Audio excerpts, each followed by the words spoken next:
Hi everyone, Aaron here for Zollotech, and Apple released watchOS 27 Beta 1. watchOS 27 Beta 1 is available to developers only at this point. The public beta should be out in July, but if you're a developer, it's available around the world at the same time for everyone. Apple has also changed the supported devices this year. watchOS 27 only supports Apple Watch SE 3, Apple Watch Series 9, 10, and 11, and Apple Watch Ultra 2 and 3. Anything outside of those watches I've mentioned no longer has support for watchOS 27, and we'll just get updates for watchOS 26.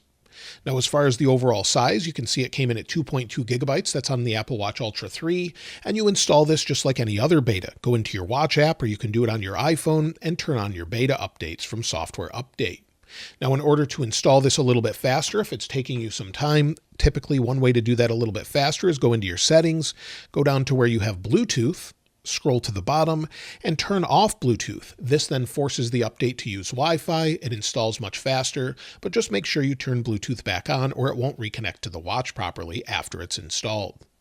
Now, Apple also released a few different updates with this, of course. You'll need iOS 27 Beta 1 in order to use this as far as a developer goes. And Apple also released iPadOS 27, tvOS 27, macOS 27 Golden Gate, and visionOS 27. Now, let's go ahead and take a look at the build number and talk about what's new. So again, we'll go into Settings, we'll go back to General here, and then we'll go down to About. As you can see, the build number is 24R5289N. And this particular build does have a few new changes and updates. However, it is lacking some features as well, at least in the first beta. The first thing they've updated is a refined liquid glass. They've changed it a little bit, made it a little bit more legible. However, I'm not seeing huge changes on watchOS, but there are some big changes on iOS that way. They've also improved the overall experience, where there's improvements throughout, such as fast music playback, the step counter in the fitness app now syncs properly with the health app, and there are new battery optimization suggestions as well. When it comes to other new changes, well, if we press here, you'll see that we have a dynamic app grid. This is sort of a replacement for what we had before with just the app grid we had showing everything. This is dynamic in that it brings up what you go into most. So you can go into your list, or you can change this back to the grid at the bottom, just like you could before, depending on what view you prefer. Again, then go back in, and you'll see that it changes. And then you go back in here, and it's a two-step process to your apps now. So that's something that's been updated. I like the dynamic app grid. However, I'm not sure everyone will like it, as you'll have to do two steps to get into all of your different apps. Apple has also updated the Smart Stack. For example, it shows more widgets, such as maybe a contact that has a birthday coming up, so you can wish them a happy birthday. You can also see an alarm maybe set during a holiday, and it can ask you about whether or not you want that alarm to play on a holiday if you have the day off. And you can also pin a transit card or see the location of your parked car. So those are new updates here. And there's also new gestures to open and control a Smart Stack. So similar to gestures before, let me put on the watch here. Now, the new gesture is a double pinch. Double pinch to bring up the Smart Stack, then double pinch to go to the next one. Again, double pinch, then pinch once to select it. So you can interact with Smart Stacks where you couldn't as easily before. Also, there's some updates to Find My. So if we go into the Find My app here, so let's find that.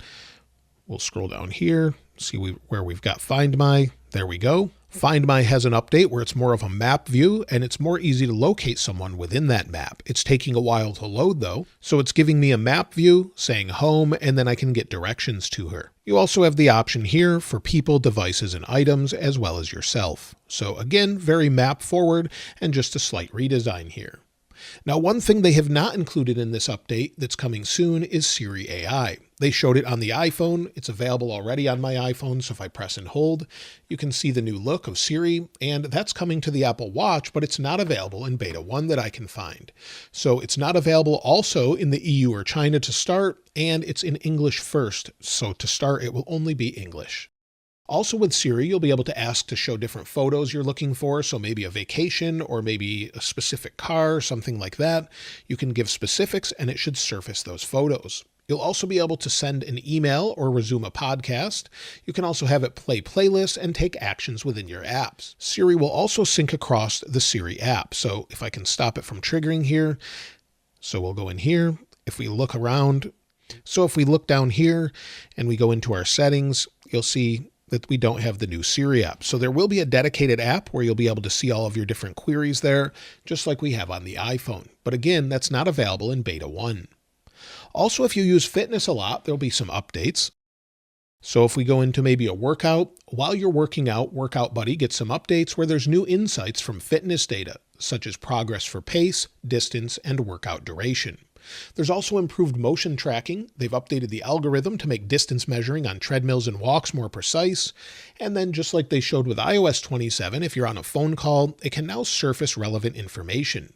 For example, if you have a flight, maybe you're talking to an airline, it can then surface that information and present it on your display. So maybe you need to reference a flight number or something like that. It can give you that information all on device. In addition to this, the wallet now has another option. So if we go in here, within the wallet, you'll have to do this from your iPhone first, but you can create a pass. So create passes for tickets, memberships, and more with visual intelligence, or enter pass details manually.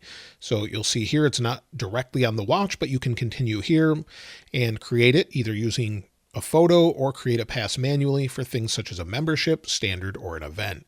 So if there's no digital option available, you can make that within the wallet app. There's also an emphasis on child safety. I showed this a little bit, but if you have a family here, you go into family. So you'll see here it says new parental controls for iOS 27, and it says take advantage of simplified content management, age-based safety recommendations, and scheduling for your family. To access these controls, all of the devices in your family must be updated to iOS 27. So I haven't updated my son's iPhone, for example, so that I can test this out. I'll have to do that in the future, but child safety will allow you to set more limits with things such as activity, who your child can communicate with, whether or not they can view certain web pages, and better controls for screen time and communication safety. Health also gets an update, but you'll need to set it up on your iPhone first, and that specifically has to do with cycle tracking, with perimenopause and menopause, so those have been added to watchOS 27. When it comes to bugs and bug fixes, well, if we go to Apple's public-facing release notes, you can see here there's quite a few known issues. So keep in mind this is an early beta, but they've resolved some issues as well, and they continue to fix things such as foundation models with known issues. There's still network security updates with new features. If we scroll down, you'll see there's known issues with Siri. It says Siri might not resolve some entity types. Smart Stack has some known issues. So again, this is a very early beta with definitely quite a few little issues here and there. So if you're wondering if you should install watchOS 27, at this point with Beta 1, I would say it's definitely not worth it with the changes. We've basically got two visual changes here with the new sort of app updates, and then of course your Smart Stack. But outside of that, it looks like many of the features are still waiting. So with Beta 2, we may see a lot of those come. But right at this point, we're not seeing a whole lot of changes, and we're seeing more bugs than anything else. So it's not quite as stable, at least so far for me, as iOS 27 is.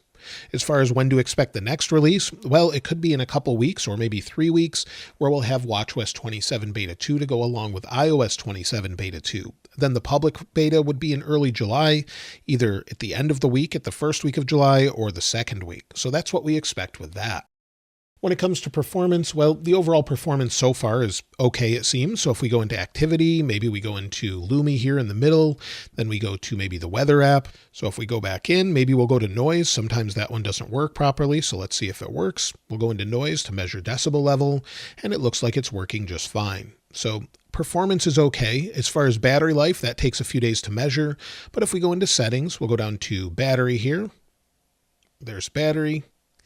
Under battery, we're at 92% charge. Now it's been off of the battery or been off of a charger for about maybe an hour or so. So this isn't great battery life. And if we go to battery health, scroll down, you'll see I'm at 100% capacity. So it's not a great update so far. I would say iOS 27 is much better. But again, these are early betas. I would hold off until at least the public beta to try these out. Also, when it comes to watch faces, there's nothing new here. There was rumored to be a new watch face for modular, but we're not seeing it. But that's the watch face I'm using, where if we go into maybe the complications here, you'll see I have weather, I have the date, I have activity, compass, and messages, and in the middle I have an app called Lumi. I paid for this a long time ago, but it shows countdown to golden hour or one of the best times to take photos and video. It also shows weather as well, so that's just something I've been using for years, and I really like the way it looks. But other than that, there's not a whole lot of updates here. But let me know what you think of watchOS 27 in the comments below, and if you have a supported watch, or will you upgrade if you don't? Let me know in the comments. Of course, I'll link one of the new wallpapers in the description below for iOS 27, and of course, if you haven't subscribed already, please subscribe, and if you enjoyed the video, please give it a like. As always, thanks for watching. This is Aaron. I'll see you next time.